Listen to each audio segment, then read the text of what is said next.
Good afternoon and thanks for joining Ogun State Television News on the Hour. My name is Adebola Oshomoji.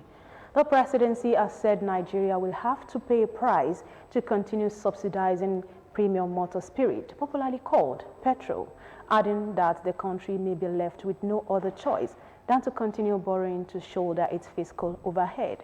The President's Special Advisor on Media and Publicity, Femi Adesina, said this aftermath of the proposal to suspend fuel subsidy removal for 18 months. The regime of President Muhammadu Buhari had planned to remove subsidy of petrol by June 2022.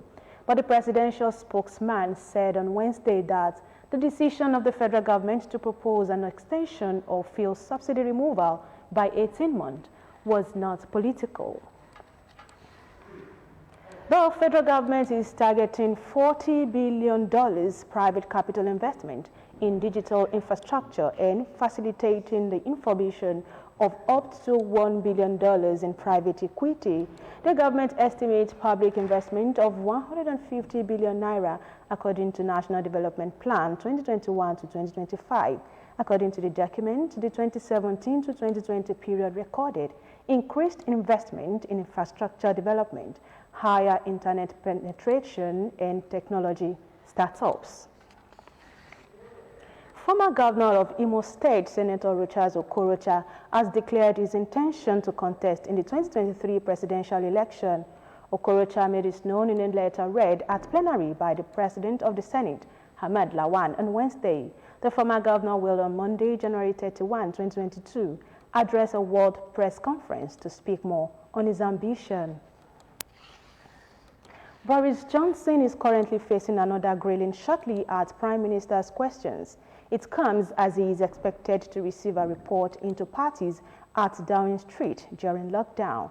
Senior civil servant Sue Gray's inquiry could be published in some form later today. Foreign Secretary Liz Truss says Johnson has her full backing but urges a change in culture in Number 10. Many Tory parliamentarians had said they would wait for the Gray report before deciding whether to try to oust the Prime Minister.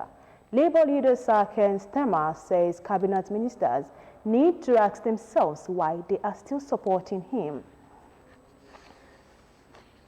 Cuban officials says more than 700 people who took part in anti-government protests last year have been charged with crimes including sedition, vandalism, theft, and public disorder. The public prosecutor's office said 172 people had already been tried and convicted without giving details.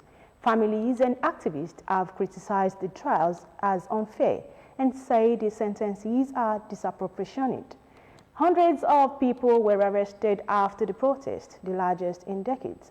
Thousands demonstrated across the communist-run island last July to voice anger over food and medicine shortages, price increases, and the government handling of the pandemic. And that was the news on the hour. Many thanks for watching. Bye for now.